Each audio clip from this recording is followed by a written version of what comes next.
Magandang gabi pong muli sa inyong lahat, sa ating lahat. Magandang gabi, Ate Alma. Ikaw ang naunang mag-join sa gabing ito. Wala pa ang ating mga kasama. So tayo po ay magpapatuloy sa ating pag-aaral. Tayo po ngayon ay nasa Isaiah chapter 38 pa rin, verses 9 to 11 ang ating talakayin. Nawa ay nasa maayos na kalalagayan ang bawat isa sa inyo.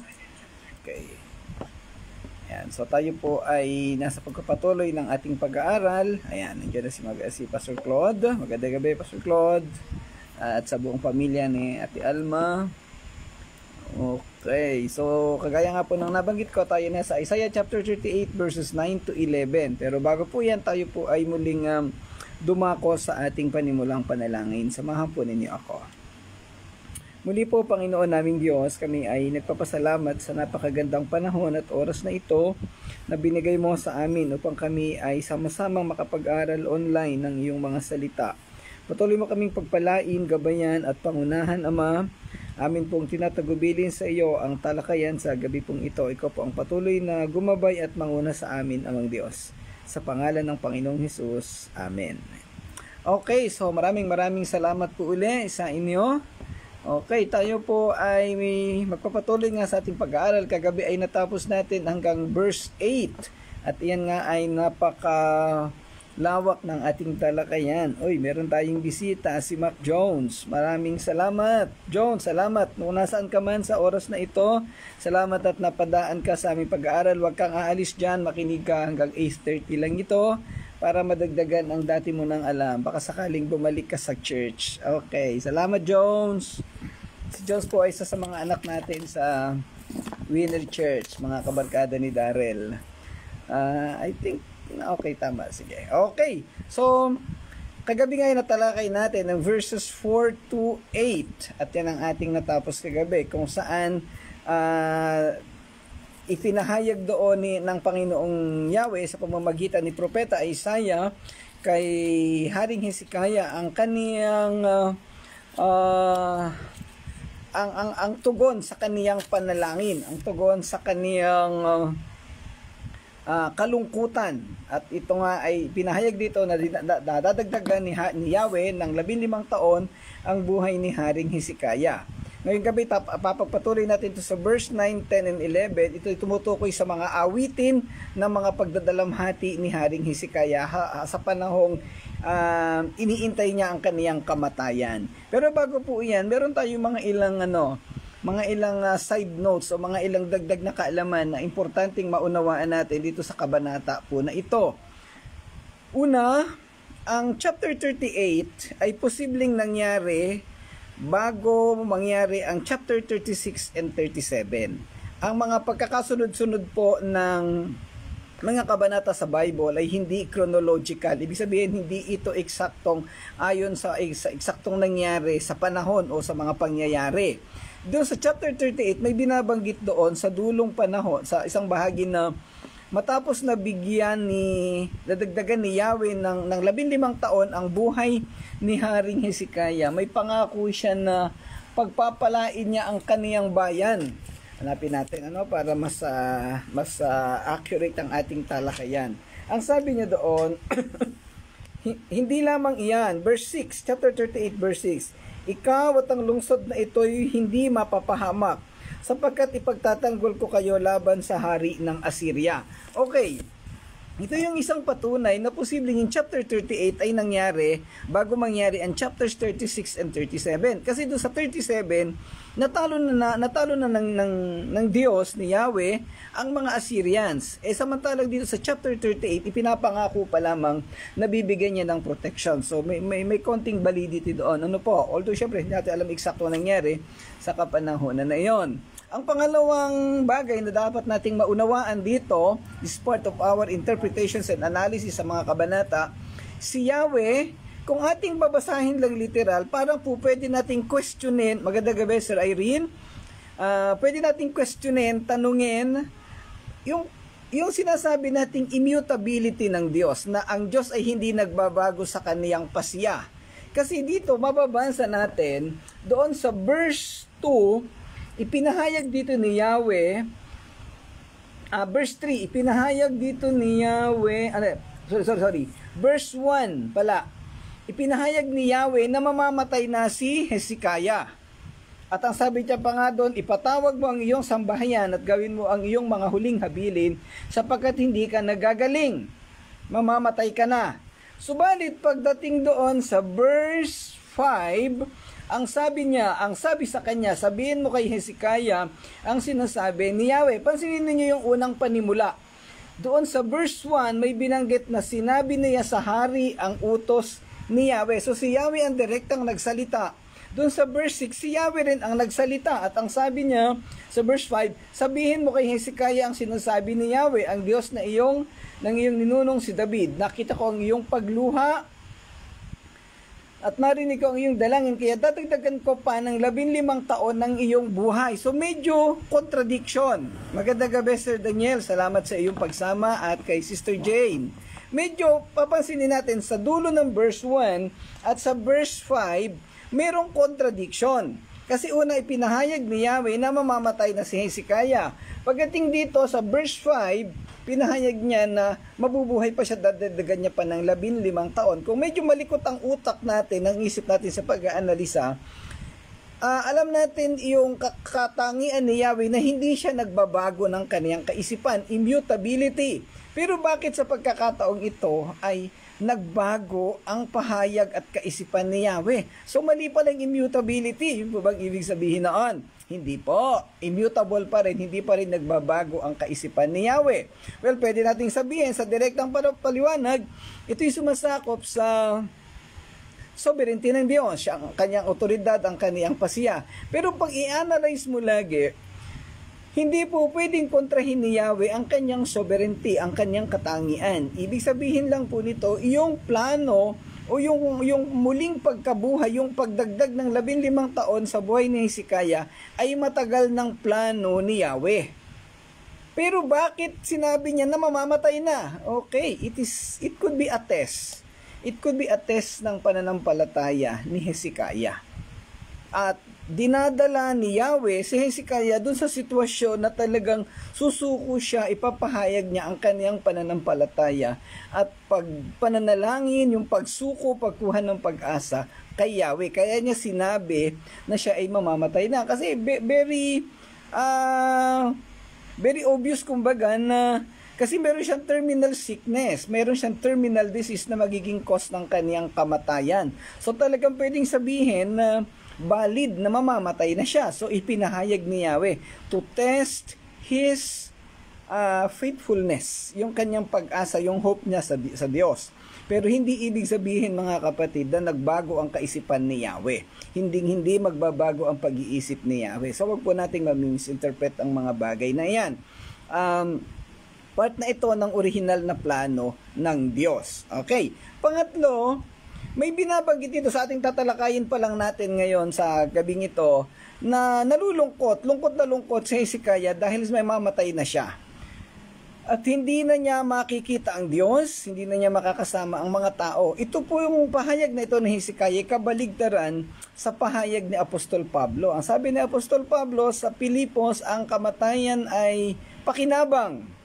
To live is gain. Pero dito, bakit si Hezekiah na isang matalino, magaling na hari ay lungkot na lungkot sa kamatayan?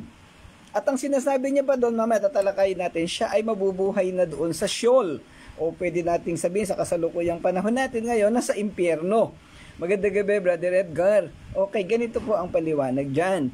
Sa panahon ng lumang tipan, particularly sa panahon ni Haring Hezekiah, hindi pa niya alam ang langit. Wala pa siyang konsepto ng langit. Ang kaniyang salvation, ang salvation nila ng panahon na iyon ay yung sila'y manalo sa gera, sila ay hindi mamatay. Kakaibang-iba po ang salvation nila doon, ang tinatawag nilang salvation sa lumang tipan, sa konsepto ng salvation natin sa kapanahunan ng bagong tipan. They are living in the law, within the law, physical at literal ang kanilang ginagawa. Samantalang sa panahon natin, tayo ay namumuhay sa ilalim ng biyaya ng Diyos at ang konsepto ng kalangitan na pagkatapos nating mawala dito sa lupa, ay aakit sa langit ang ating kaluluwa makakasama ng Diyos. Sa panahon po ng lumang tipan, hindi ganoon ang konsepto. Hindi pa totally ini-introduce sa kanila ang kalangitan. Bakit at anong dahilan? Dahil hindi pa po umaakyat muli. Nasa langit si Jesus Christ, kaya hindi pa siya namamatay, wala pa yung konsepto ng resurrection and ascension. Ayan po. So medyo hindi ko na tatalakayin ng mas detalyado. Kung gusto nyo pong maunawaan pa ng mas detalyado ang bagay na ito, ay pwede po kayong magtanong. Especially may kasama po tayo ditong isang pastor na napakatalino at napakagaling, si Pastor Daniel. Siya po ay pwede rin niya tayong tulungan na magpaliwanag. Okay. So salamat po. Tuloy natin ang ating tatalakayin, verse 9, 10, and 11. Ang sabi sa verse 9, ito ang awit na sinulat ni Haring Hezekias ng Juda matapos na siya ay gumaling. Sa verse 10, minsay nasabi kong sa katanghalian ng buhay, ako ay papanaw. Sa daigdig ng mga patay, ako ay masasadlak upang manatili doon sa buong panahon ng aking buhay. Yun ang binabanggit natin kanina. Verse 11, at nasabi ko ring hindi ko na makikita si Yahweh at sino mang nabubuhay sa lupa.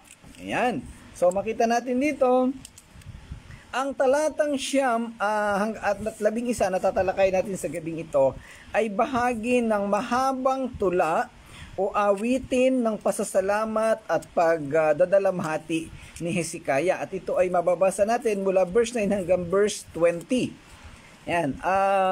Ito'y bahagi, ang ating tinatalakay ngayon ay panimula lamang. Sa mga nakalipas na pag-aaral, direkta nating tinalakay ang naging mga aksyon ni Hezekiah na malaman na siya'y mamamatay na.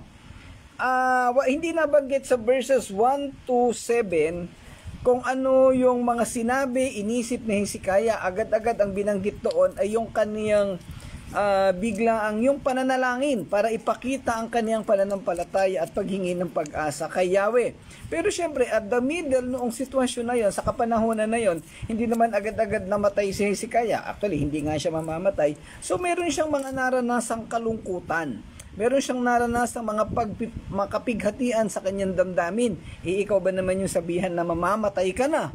Ay di syempre malulungkot ka, maghihinagpis ka. So itong verses 9 up to 20, ito ay naglalaman ng mga hinaing ni Hezekiah, ng kaniyang mga kabigatan, ng kaniyang mga sinasabi. Talagang siya'y nakikipag-usap ng malaliman, ng matindi kay Yahweh. Pinapahayag niya ang kaniyang bigat ng kaniyang damdamin. Ako po, very common sa atin ang mga sitwasyon na yan. Ano po, pag may mga mabibigat na ganyan, ang pinakamahusay na sabihan ay ang Panginoong Diyos. Ayan. So, ang laman ng kaniyang panalangin ay pawang pagtangis, pag-iyak, pagdadalamhati dahil sa katotohanan na siya ay mamamatay na at mawawalay na sa kaniyang nakasanayang buhay dito sa lupa. Alam niyo mga kapatid, kahit sabihin natin ngayon na gusto ko nang mamatay, merong mga taong nag-iisip na magpakamatay, mag-suicide, pero subukan mong sabihan niyo na talagang mamamatay ka na, alam mo, iiyak yun, magdadalamhati yun at malulungkot. Yung mga nagsusuicide, sa totoo lang, ayaw naman nilang mamatay.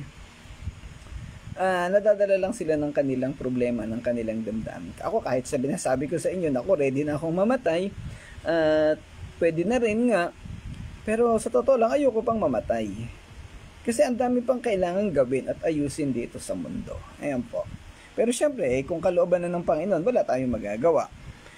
Sa mga panahong iniintay ni Hezekiah ang katuparan ng kaniyang kamatayan o ang tugon ni Yahweh sa kaniyang panalangin, hindi maiiwasan na makaramdam siya ng matinding dalamhati o kalungkutan. Palagay ko hindi na siya makapag-function ng maayos, hindi na siya makaganap ng kanyang gawain bilang hari, lalo na't meron siyang karamdaman, tapos nalaman na niya na siya'y mamamatay na. So yun ang napakabigat na sitwasyon, no? Yan. Ang mga talatang 9 hanggang 20 ay naglalaman ng kaniyang mga panaghoy at maaaring personal na pakikipag-usap sa Panginoong Yahweh bilang refleksyon ng kaniyang nakalipas na buhay. Nireview niya yung mga nangyari sa kanya noong nakalipas na ilang taon. Kanina lang narinig ko na habang ako'y naglalakad papunta dito, nakikinig ako ng mensahe ng Calvary Chapel. Ay, may nabanggit yung preacher doon, ang sabi nila, ayon daw sa pag-aaral, ang edad ni Hezekiah during this time na mamamatay siya ay 39 years old. So yan, napakabata niya pala talaga para mamatay, ano? So hindi pa, nako, konti lang ang tanda kay Pastor Claude, ano? So yan, okay. So yun, bilang reflection ito ang kanyang binabanggit. Okay, sa verse 9, verse 9 and 12, sabi nga natin dito, ito ay panimula ng paglalarawan ng mga panaghoy ni Haring Hezekiah bilang bilang humaharap at nag-iintay sa kaniyang sinabing kamatayan niya at nagpapahayag ng kanyang takot na mawalay sa buhay at sa lupain ng mga buhay. Pansinin natin yung konsepto dito. Ang konsepto ni Hezekiah o ng lumang tipan sa kapanahonan na ito, ang buhay ay nandito sa lupa, wala sa kalangitan. Wala pang langit na ini-introduce sa kanila sa panahon na iyon. Hindi sila ganoon, hindi may dahilan ng Diyos bakit hindi ito itinuro sa kanila. Yan. Pakiramdam niya ay maagang kinuha ang kaniyang buhay at hindi na niya mararanasan ang presensya ng Diyos o pakikisama ng iba. Ito pa yung isang konsepto, no? Yung presensya ng Diyos. Kasi sa panahon ng lumang tipan, si Yahweh, ang Diyos, ay direkta nilang nakakausap. So dito sa lupa, kasama ang Diyos. Pag nawala na siya sa lupa, pag namatay na siya, hindi na niya makakasama o makakausap ang Diyos. Malalayo na siya sa presensya ng Diyos. Hindi totally different sa ating konsepto ng salvation at kamatayan sa panahon ngayon. Ang isa sa mga mahihirap na gawin o maranasan ng isang tao o dalahin ng sino man sa atin ay ang mag-isip na ikaw ay mapapahiwalay sa mga taong minamahal mo o mga taong matagal mo nang nakasama. Maliban na lamang kung nag-aaway kayo o galit sa'yo yung mga taong iiwanan mo o lalayo. Posibleng ikatuwa ng maiiwan. Sa praktikal na katotohanan, sa pangkalahatan, napakahirap mapalayo sa isang lugar o sa mga taong kasama mo ng mahabang panahon. Subalit may pagkakataon na kailangan tanggapin at tiisin ang sakit at bigat ng damdamin, lalo na kung para sa ikabubuti ng higit na nakararami. Alam na ninyong lahat, nasa sitwasyon tayo ngayon, ako ngayon, ng paghingi ng kaparaanan at kalooban ng Panginoon hinggil sa ganitong bagay. Okay, puntahan natin ang detalye ng bawat talata. Yung verse 9, walang malalim na binabanggit. This is just an introduction. Ang sabi lang doon ay ito ang awit na isinulat ni Haring Hezekiah ng Juda matapos na siya'y gumaling. Matapos na mabanggit yung binabanggit doon sa verse 6 and 7 o 5, 6 and 7 na siya'y gagaling at tinagdagan ng kanyang buhay. So, yun yung sitwasyon niya. No? Naisulat niya ito, pero sa pagkakasulat nga na iyon, medyo may kontang contradiction doon. Ano? Naisulat base sa chronological sequence.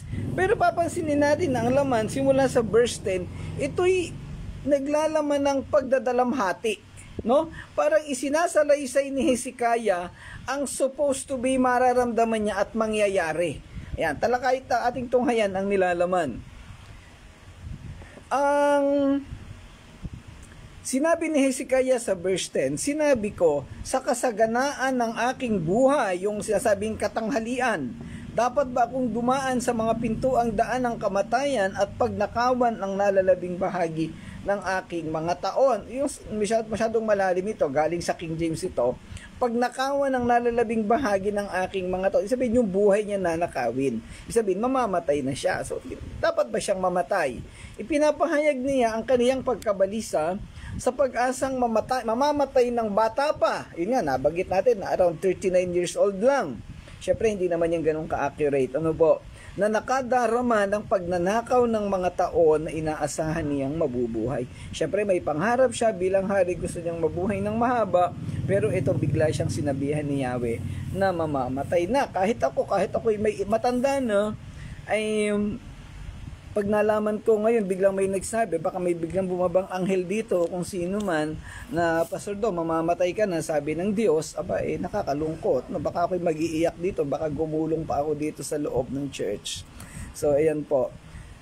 Ang talata ay sumasalamin sa nadama ni Hezekias na kawalan ng pag-asa sa kanyang pagharap sa tiyak na wakas ng kanyang buhay. Sa gitna ng kanyang karamdaman, nadama niya na siya ay ihihiwalay sa lupain ng mga buhay at ikukulong sa mga pintuan ng libingan, o yung Sheol na tinatawag. Nagpahayag siya ng pakiramdam na pinagkaitan siya ng nalalabi sa kanyang mga taon at mga bagay na binalak niyang gawain. Alam niyo po, tayong mga tao habang nabubuhay dito sa mundo, hindi tayo humihinto. Lagi tayong nag-iisip, lagi tayong nagpaplano kung anong ating gagawin. Ang sitwasyon na ito ni Hezekiah, paano pa siya mag-iisip? Ang dami niyang gustong gawin pa, kaya lang, wala na, everything would be useless. Alam ba ngayon, biglang sinabi sa akin na mamamatay na ako, tapos, ang dami ko pang gustong gawin. Magsisimula pa ng church doon, ng church dito. Tapos, paano ko gagawin ang bagay na yon? Magandang gabi sa aking kumare at dating kasama sa Winner Church, si Ate Pe Rebellion Aguilar. Ayan. Magandang gabi po. Kumusta ang inaanak natin dyan? Ako, matagal na kami hindi nagkikita. Okay. Mayroong ilang mga tema at mahalagang konteksto na dapat isaalang-alang sa pag-unawa sa talatang ito. Una, ang tema ng mortalidad o kamatayan at ang kaiklian ng buhay ay sentro sa talatang ito. Si Hezekiah ay nakikipagbuno sa katotohanan ng kanyang sariling pagkamatay habang siya ay naghaharap sa katotohanan ng kanyang sariling pagkamatay, habang siya ay naghahanap sa pag-asam ng isang maagang kamatayan.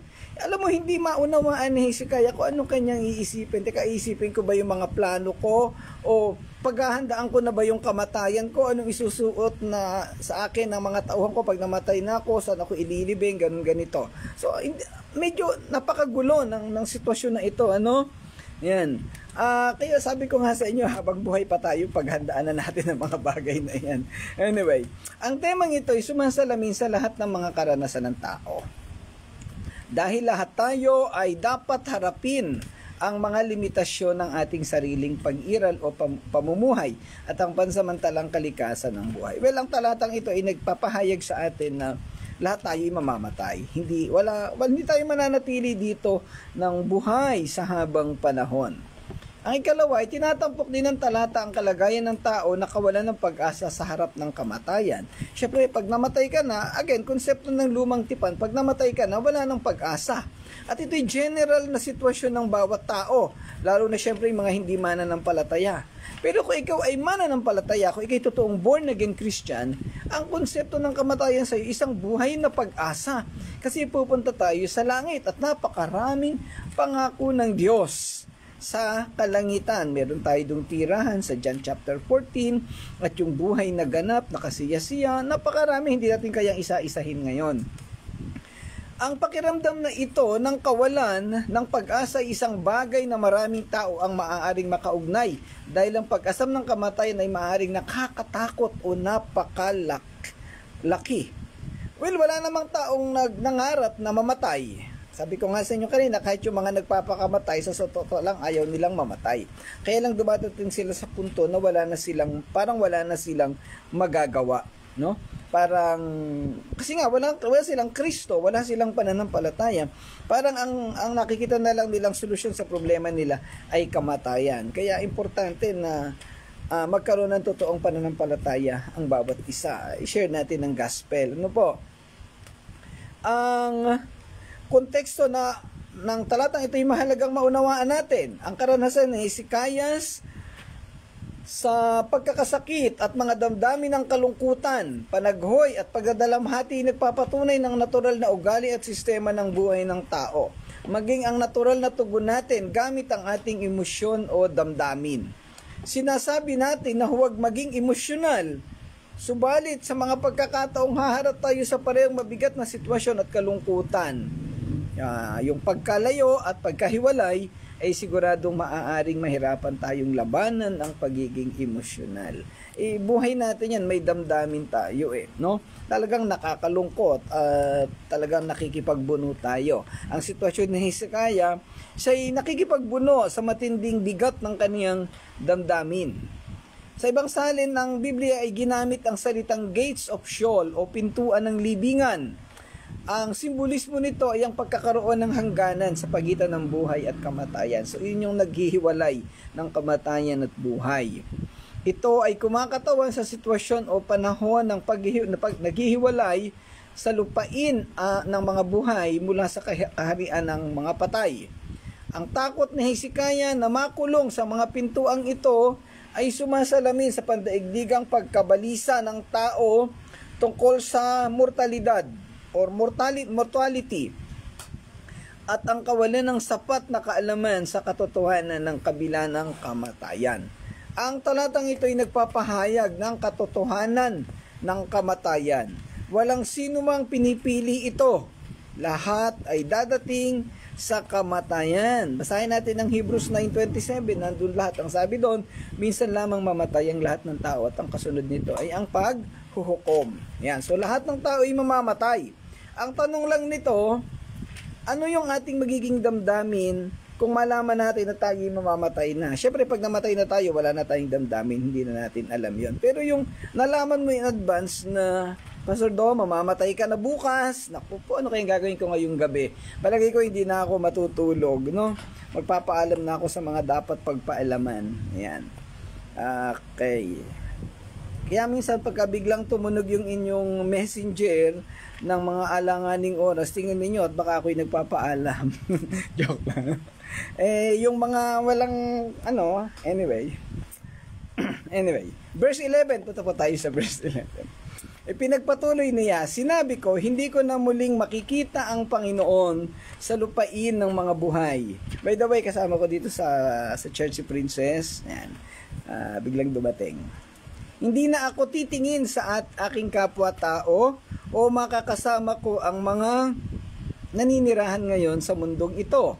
Inaasahan ni Hezekiah na mahihiwalay siya sa presensya ng Diyos at sa mga taong kilala niya. Well, literally, sa mga tao, mahihiwalay siya, pero yung pananaw na mahihiwalay sa yung konsepto na mahihiwalay sa presensya ng Diyos, again, this is an Old Testament concept, hindi kagaya ito sa panahon na natin. Sa partikular na talatang ito, sinasalamin ni Hezekiah ang pag-asang mamamatay siya. Kasi talaga nakatingin na siya doon sa katotohanan na siya'y mamamatay na. Si Yahweh mismo ang nagsabi Siguro kung si Sennacherib ang nagsabi during that time, hindi niya paniniwalaan. Kaso si Yahweh at si Isaiah ang nagsabi sa kanya. Nagpahayag siya ng matinding kalungkutan sa ideyang hindi na niya makikita o mararanasan ang presensya ng Panginoon sa lupain ng mga buhay. Again, ang konsepto ni Hezekiah, ang mga buhay ay nandito sa lupa. Ang mundo, ang konsepto, ang lugar ng mga buhay. Magandang gabi, Sister Anna. Ang damdamin ni Hezekiah ay kakaiba sa damdamin natin sa kasalukuyang panahon. Kaya nabanggit na natin sa panahon ng lumang tipan, wala pa sila sa kaalaman na ang tao ay pupunta sa langit sa panahon siya'y namatay. Siyempre, tutukoy nating tao dito, yung mga mananampalataya. Actually pa, pinag-aralan doon sa malalim na talakayan ng dispensationalism, hindi po Kristiyano ang mga tao sa lumang tipan. Ang tawag lang sa kanila generally ay believer, followers of God. Bakit hindi sila Kristiyano? No po? Kasi nga sa bagong tipan nga, kailan lang ba tinawag na Kristiyano ang mga tao? Sa panahon lamang ng, I think, Acts chapter 9 sa Antioch, no? Kahit sa panahon ni Jesus Christ, they were not Christians. They are followers of Christ. Dito naman, believers of God dito sa lumang tipan. Baka may magturo sa inyo na yung mga tao nung unang panahon sa lumang tipan ay Kristiyano, maling-maling theological lapses po yan. Napakabaling katuruan po noon. Ano po? Ayan. Okay, maaaring isipin, ito yung binabanggit ko kanina, maaaring isipin ng makakabasa na bakit magkaiba ang pananaw ni Pablo at Hezekiah. Si Pablo ay nagsabi na ang kamatayan ay pakinabang ayon sa Filipos 1:21. Subalit bakit si Hezekiah tila takot na takot sa kamatayan na gaya ng mga tao sa kasalukuyang panahon? Yun nga, napaliwanag na natin, ang mga tao sa lumang tipan ay wala pang kaalaman o kaunawaan sa kalangitan gaya ng kung anong mayroon tayo ngayon. Ang presensya ng Diyos sa kanila ay dito sa lupa lamang dahil direkta nilang nakakausap ang Diyos. Nagdadalamhati si Hezekiah sa pag-iisip na hindi niya makikita ang kanyang mga kapwa-tao, perhaps yung kanyang mga mahal sa buhay. At hindi na siya makakapamuhay kasama ang mga tao dito sa mundo. Ang kaligayahan niya syempre yung mga tao bilang hari, no? Ang pagpapahayag na ito ay kalungkutan at pananabik para sa patuloy na buhay at koneksyon sa Diyos at sangkatauhan. Ang kalungkutan ni Hezekiah na hindi na niya muling makikita ang Panginoon sa lupain ng mga buhay ay nagpapakita ng pananatiling pagnanais ni Hezekiah na patuloy na makapiling ang Panginoon. Nasa puso nila ang espiritual na koneksyon sa Diyos, bagamat hindi pasakop ng kanilang kaalaman at pangunawa. Magandang gabi, Juana. Nasaan ka? Nawawala ka na naman. Hindi ka na namin nakikita. Okay, sa pangkalahatan, ang talatang ito ay nagpapahayag ng malalim na pagdinilay-nilay sa karanasan ng tao para sa kamatayan at pagkakaroon ng hangganan ng buhay at ang pananabik para sa patuloy na buhay at espiritual na connection. Ang isang dahilan, bagamat hindi ito naipaliwanag ni Hezekiah, bakit siya nalulungkot na siya'y mamamatay na? Dahil malalayo siya sa Diyos at hindi na niya magagawa ang kanyang mga gustong gawin at ang kanyang konsepto ay totally wala na siyang magagawa. Again, kakaiba sa ating sitwasyon. Kaya lang sa atin ngayong panahon kasi we are living in under the power of grace, biyaya. At alam natin na ang kamatayan natin dito sa lupa ay panimula ng bagong buhay. Our death is the beginning of our new life doon sa kalangitan. At pagdating sa kalangitan ay magagawa pa natin ang lahat ng ating gustong gawin, ang paglilingkod at pagpupuri sa Panginoon. So ibang-iba po yan. Ngayon dito ay pinapahayag lang dito na si Hezekiah ay isang ordinaryong tao. Kahit siya ay isang hari, makapangyarihan at matalinong hari, ay mamamatay pa rin siya. Hindi kayang kontrolin ng posisyon, ng titulo, ng kayamanan, ng kapangyarihan ang kamatayan. Lahat tayo ay mamamatay. Hari ka man, matalino ka man, ang dami ng presidente natin, nangamatay na di ba? So mamamatay lahat. At si Hezekiah, isang hari ay merong matinding sakit. Mapera, mayaman, maraming ginto, sinusunod ng mga tao, napaka-influensya at makapangyarihan, pero and yet, nagkasakit siya. So everything will be useless, baliwala ang buhay. Sabi ni Haring Solomon, vanity of all the vanities. Kahit anong meron ka, darating ka sa panahon na mawawala ka at ang iyong kakayahan ay hindi kayang putulin o kayang kontrahin ang kayamanan. So ano pong nais na ituro ng bagay na ito sa atin? Habang tayo'y nabubuhay pa, gawin natin ang mabuti, ang nararapat sa harapan sa mata ng Panginoon. Manampalataya, maglingkod, magkaroon ng commitment sa ating paglilingkod at pagsunod sa nais ipagawa ng Panginoon sa ating buhay.